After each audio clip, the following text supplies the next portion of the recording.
కాబట్టి నువ్వు నేను మనందరం సంఘంలో ఉంటే ప్రతి ఒక్కరి ఇక్కడ నేను ఎవరిలో ఉన్నాను, ఎవరి ఆజ్ఞ నెరవేర్తిస్తున్నాను, నేను దేనికి ప్రాధాన్యత ఇస్తున్నాను, ఇవన్నీ ఒకసారి ఆలోచించేద్దాం.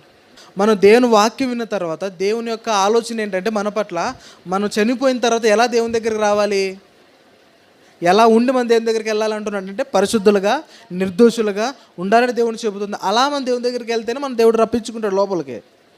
ఈ పరిశుద్ధత లేకోకుండా దేవుని దగ్గరికి వెళ్తే ఏమంటాడు, నువ్వెవరో నాకు తెలియదు అంటాడు. మరి మనము సంఘంలో మాత్రమే పరిశుద్ధంగా నటించాలా? ఆలోచించాడు ఒకసారి. సంఘంలో మాత్రమే, ఈ 4 గోడలు మాత్రమే సంఘంలో నటించాలా? అలాంటి వారిని దేవుడు వద్దు అంటున్నాడు. అంతే, వేషధారి అంటున్నాడు. సంఘంలో ఇక్కడ బాగానే ఉంటున్నాం, బయటికి వెళ్ళిన తర్వాత తెలుస్తుంది మన ప్రతాపం అంటే ఏంటో కదా.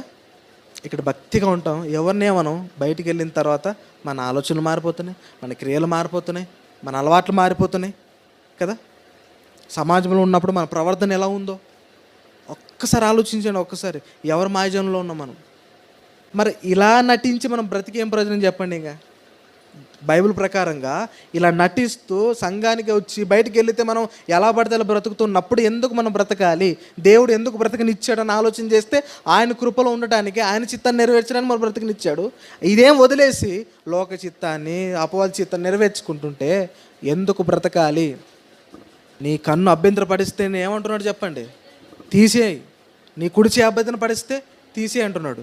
మరి నువ్వే దేవునికి అభ్యంతరంగా ఉంటే దేవుడిచ్చిన బ్రతుకును మనం దేవుని కొరకు బ్రతుకునివ్వాలి.